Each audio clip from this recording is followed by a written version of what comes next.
नमस्कार सभी को। मेरे चैनल में आप सभी का हार्दिक स्वागत है। आज मैं उपस्थित हूँ प्रसिद्ध कथाकार मनु भंडारी की लिखी कहानी रानी माँ का चबूतरा। तो आइए प्रारंभ करते हैं। खातिर हम क्या करेंगे काका। बच्चों को सुलाते सुलाते देर हो गई।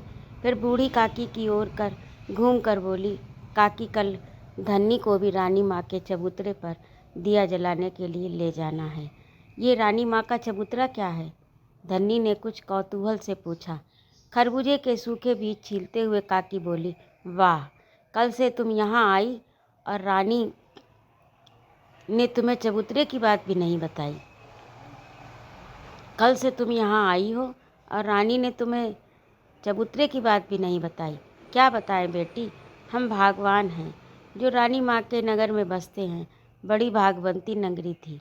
आज भी दिन मुझे याद आता है तो आँखों में आंसू आ जाते हैं। श्रद्धा से गदगद हो बूढ़ी काकी ने काम को बीच में छोड़कर स्वर्ग में बसने वाली रानी माँ को प्रणाम किया। बस्ती वालों के लिए कथा कोई नई नहीं थी, फिर भी दत्तचित्त होकर उस कथा को ऐसे सुनने लगे जैसे पहली बार ही सुन रहे हों। स्त्रियों का तो ऐसा विश्वास था कि जितनी बार इस कथा को कहेंगी सुनेंगी उनका पुण्य बढ़ेगा। हाथों को माथे पर छुआकर फिर अपना छोड़ा हुआ काम संभाला। काकी बोली, कोई 10 साल पहले की बात होगी। हमारे नगर सेठ के बेटे पर शीतला माई का कोप हुआ। पानी की तरह पैसा बहाया। वैद्य हकीमों का तांता लग गया। शीतला माई तो कोई और ही खेल खेलने आई थी। वे इन दवाइयों से क्यों शांत होती भला। सब हार गए। शीतला माई बच्चे पर ऐसी जमकर बैठी कि उसे न मरने दें और न जीने दें। माँ तो सेवा करते करते सूख कर कांटा हो गई। न खाने की सुध न सोने की। भाग से एक साधु द्वार पर आया। रानी माँ की सूरत देखकर ही सारी बात समझ गया कि कोई ऐसा वैसा रानी माँ की सूरत देखकर ही सारी बात समझ गया। वह कोई ऐसा वैसा साधु भी नहीं, शीतला माई का भेजा हुआ साधु था। बोला, बेटी तेरा बच्चा मौत के मुंह में है पर तेरे प्रताप से बचेगा। 7 दिन तू अन्न जल का त्याग कर, तेरा बच्चा उठ खड़ा होगा। रानी माँ के प्राण तो पहले ही आंखों में आए थे, उस पर 7 दिन अन्न जल का त्याग। सबने बहुत समझाया कि साधु की बातों में मत आओ, पर वह नहीं मानी सो नहीं मानी। 7 दिन बाद बच्चा तो उठ खड़ा हुआ पर रानी माँ जाती रही। काकी का गला भर्रा गया। पास बैठी फूलों ने आंचल से आंसू पोंछ डाले। धन्नी, जिसने अभी तक बच्चे की सूरत भी नहीं देखी थी, उसके मन में जाने कैसा सूल चुभने लगा। काकी ने टूटा सूत्र जोड़ते हुए कहा, सारा गांव इकट्ठा हुआ उस देवी के दर्शन को। अर्थी ऐसे उठी कि राजा महाराजाओं की क्या उठेगी। नगर सेठ ने बहू बीच में ही बात काटकर फूलों बोली, केसर के छींटे की बात तो कही ही नहीं। फिर उसने इस भाव से धन्नी को देखा मानो कह रही हो, इस घटना की राई रत्ती बात केवल काकी ही नहीं वह भी जानती है। हाँ बेटी, जब उसकी अर्थी उठी तो आसमान से केसर की बूंदें बरसी थी। और तमाशा देखो, इतनी भीड़ में से क्या मजाल जो एक छींटा भी दूसरे पर पड़ जाए। बस खाली अर्थी पर ही पड़ रहे थे। फिर सेठ जी ने अपने बगीचे में रानी माँ की याद में एक चबूतरा बनवाया। हर पूर्णमासी को नगर की औरतें वहाँ दिया जलाने जाती, अपने बच्चों के लिए मनौती मांगती। रामी ने जरा काकी की ओर झुककर फुसफुसाते स्वर में कहा, धन्नी को भी इसीलिए बुलाया है काकी कि कल इसे दिया जलवा दूँ। ब्याह को 4 साल होने को आए। अभी तक कोख नहीं फली। 1-2 साल और बीत गया तो किसी और को घर में डाल लेगा वह। जरूर दिया जलवा। भगवान करेगा तो साल बीतते गोद में बाल गोपाल खेलने लगेगा। रानी माँ का आशीर्वाद कभी अकारत नहीं जाता। धन्नी लजा गई। उसने यह भी महसूस किया कि यहाँ आकर उसने अच्छा ही किया। काकी ने जरा दूर बैठकर गोपाल जो बस्ती का सबसे मस्खरा जवान था, बोल उठा, काकी मैं तो तुम्हारी रानी माँ का कमाल तब मानूं जब तुम गुलाबी को रास्ते पर लगा दो। नाम मत ले उस चुड़ैल का मेरे सामने, वह कोई माँ है, कसाइन है कसाइन। रानी तो रानी माँ के चबूतरे में तो वह ताकत है कि पत्थर में भी ममता उपज जाए, मगर वह तो हेकड़ी वाली ऐसी कि कभी उधर मुँह भी नहीं करती। भगवान करे उसका सत्यानाश हो जाए, सारी बस्ती पर किसी दिन पाप लाद देगी। काका ने स्वर को जरा कोमल बनाकर कहा, क्यों कोस रही हो जेठा कि माँ बेचारी मुसीबत की मारी है, तुम्हारा तो दूध ही झरता रहता है, उसके लिए बड़ी मुसीबत मारी है। गुलाबी के प्रति काका की सहानुभूति से जुड़कर काकी बोली, मुसीबत की मारी है तो सारी बस्ती मदद करने को तैयार है, पर वह तो हेकड़ी वाली ऐसी कि अपना ठेंगा ऊपर रखेगी। अरे मैं तो कहूँ जो अपने आदमी को झाड़ू मार कर निकाल दे, वह किसकी सगी होगी। अब आदमी तो उसका था ही ऐसा कि मार कर निकाल दिया जाए। वह पसीना बहाकर कमाती और वह घर में बैठकर दारू पीता, आखिर उसे भी तो बच्चे पालने थे। काका ने फिर गुलाबी का पक्ष लिया। काकी तैस में आ गई। बात रानी माँ से सरक कर गुलाबी पर आ गई। बड़े बच्चे पाल रही है मुँहझौंसी, सवेरे उस काल कोठरी में बंद करके जाती है, शाम को आकर खोलती है। गुलाबी के बगल की कोठरी में रहने वाली रामी बोली, काकी धन्नी तो आज ही कह रही थी कि जीजी मुझे दिला दो एक बच्चा, मैं पाल लूँगी। ये क्यों देने लगी, वह तो उनको कोठरी में बंद करके मारेगी। काकी अपना वाक्य पूरा भी नहीं कर पाई थी कि दूर खड़ी एक छायाकृति पास आई और बोली, मारूंगी तो अपने बच्चे को मारूंगी, तेरे बच्चों के तो नहीं मारूंगी। तू क्यों मेरे बच्चों की चिंता में सूख रही है। खबरदार जो आगे से नाम लिया मेरे बच्चों का, बड़ी धर्मात्मा बनी बैठी है। गुलाबी की उपस्थिति से क्या स्त्री वर्ग और क्या पुरुष वर्ग दोनों ही जरा चौंक पड़े। काकी ने बात संभालते हुए कहा, क्यों बिगड़ रही हो गुलाबी, हम तो तेरे भले की बात कह रहे हैं। बंद करके जाती है, कभी गर्मी में अंदर की अंदर घुटकर मर गए तो 5 पैसे का प्रसाद चढ़ाऊंगी, पर मरे भी तो मेरी जान को लगे हुए हैं निगोड़े। तू तो प्रसाद चढ़ाएगी पर सारी बस्ती को तो हत्या लगी, हमें क्यों पाप में सान रही है। हाँ, बड़े आए बस्ती वाले, पहले कोठरी खोल कर जाती थी तो मेरा छोरा सरकते सरकते मोरी में जाकर गिर गया, किसी ने उठाया तक नहीं। बड़े अपने बनते हैं, छोरा भी तो जाने किस माटी का बना है, सारे दिन मोरी के सड़े पानी में सड़ता रहता, पर मरा नहीं, मर जाता तो पाप करता। गुलाबी क्रोध में बड़बड़ाती गली के नल पर चली गई। कहो काकी कैसी रही, गोपाल ने छेड़ते हुए कहा। कौन मुँह लगे चुड़ैल के, पर काकी का मन इतना खिन्न हो उठा कि वे अपने बीजों की पोटली उठाकर चलती। धीरे धीरे सभी उठ गए, चबूतरे की सभा विसर्जित हो गई। सवेरे 7 बजे की सीटी बजी तो गुलाबी ने झटके के साथ अपनी कोठरी का दरवाज़ा बंद किया। बगल की कोठरी में से रामी धन्नी की फुसफुसाहट सुनाई दी।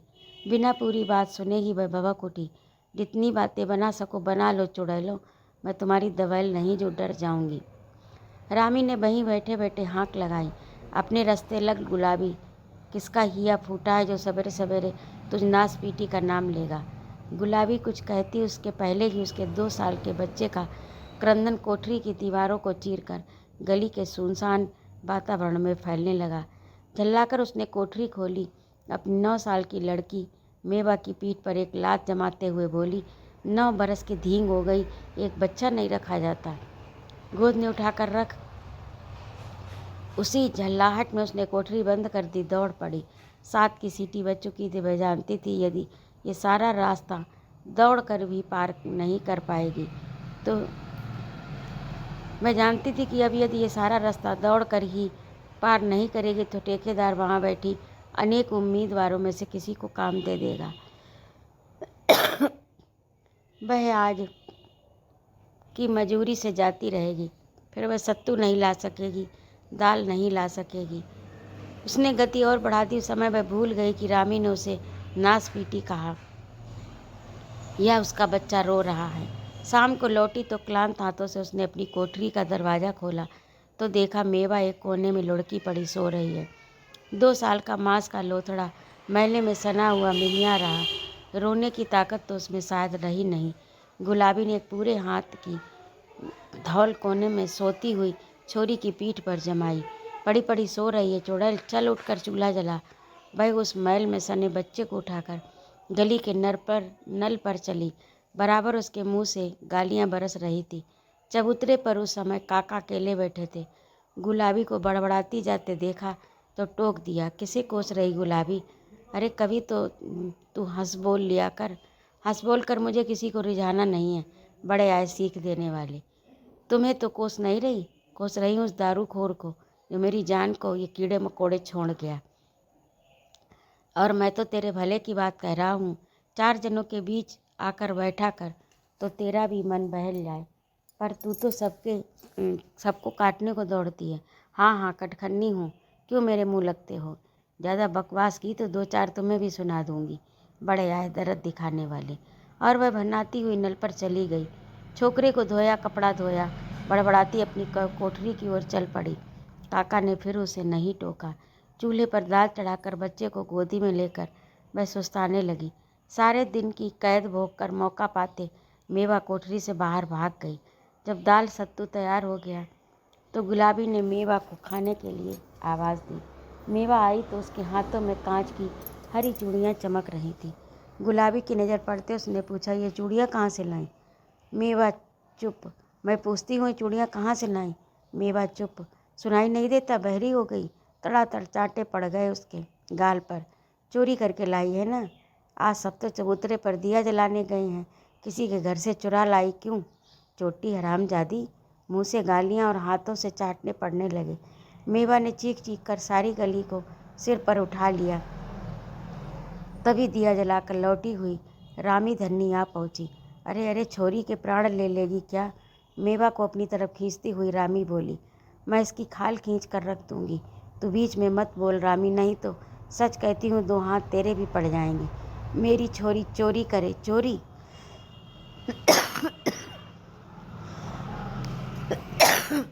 सॉरी। और उसका स्वर भिच गया। देखते देखते खासी भीड़ जमा हो गई। जरा सा अवसर मिलते ही गुलाबी फिर एक चांटा जड़ देती। बूढ़े काका मेवा को दूर ले गए। तब गुलाबी चिल्लाई, छोड़ दो काका, मेरी छोरी को ले गए। सॉरी, मेरी छोरी को ले गए तो ठीक नहीं होगा। आज तुम बचाने आए हो, कल तुम ही लोग उसे चोटी कहते फिरोगे। किसी ने स्थिति को संभालने के लिए कहा,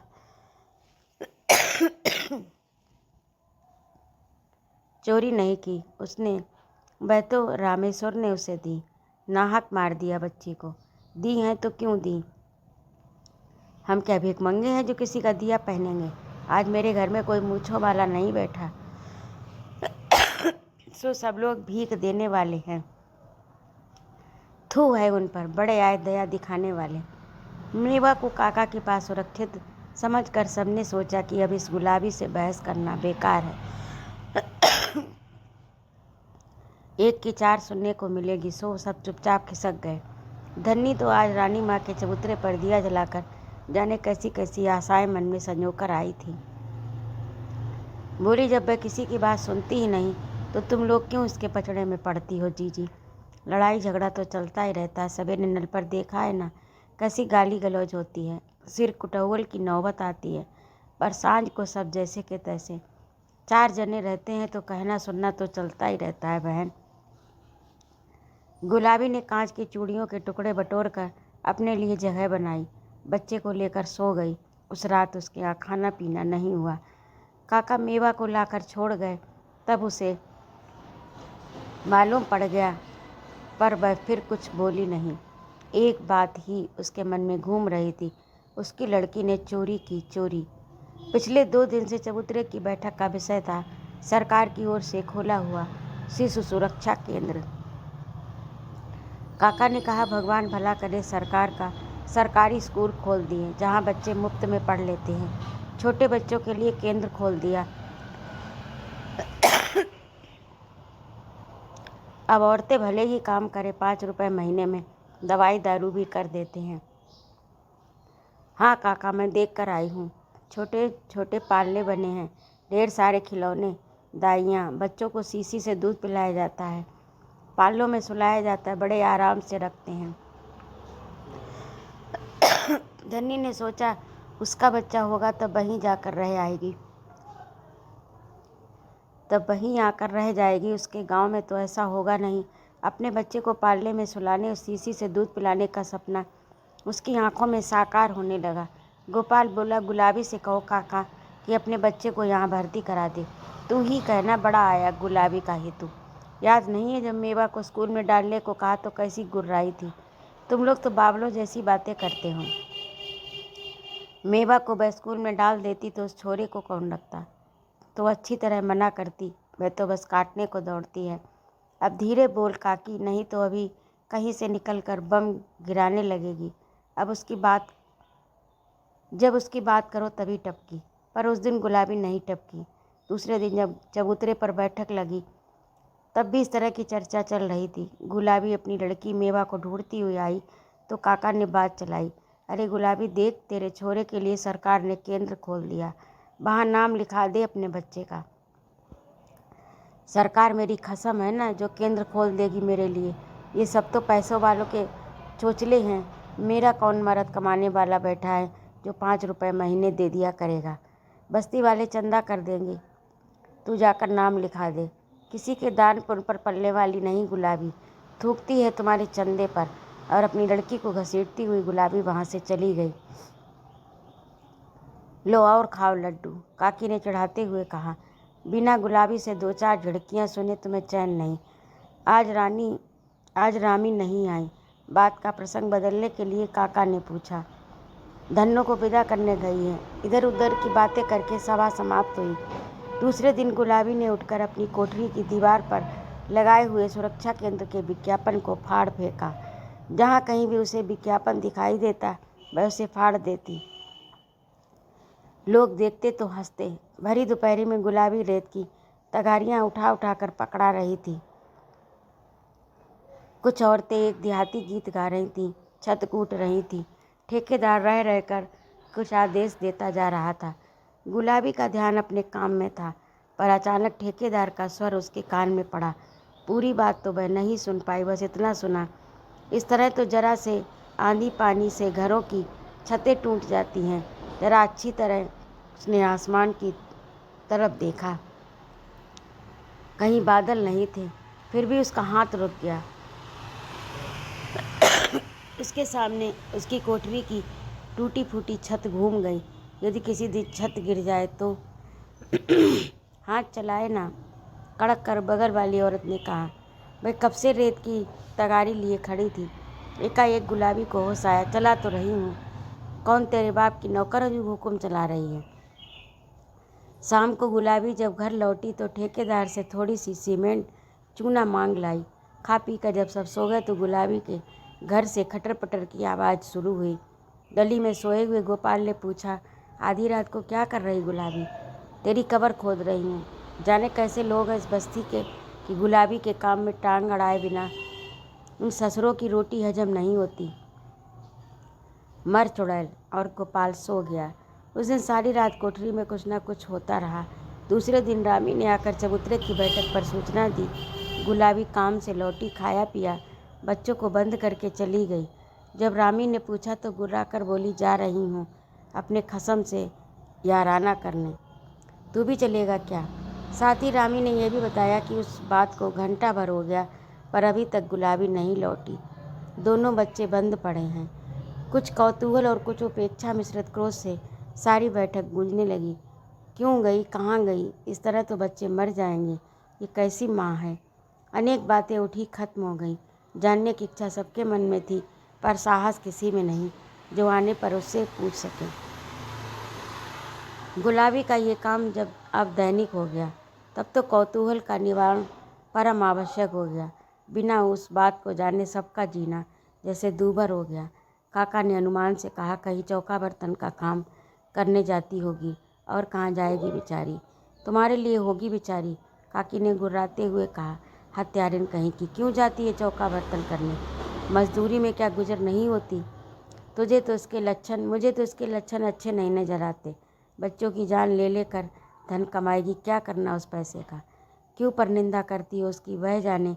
बाहर से आते हुए गोपाल ने कहा, काका चलो तुम्हें सिनेमा दिखा लाऊं। पर काकी को इस समय वह मजाक नहीं भाया।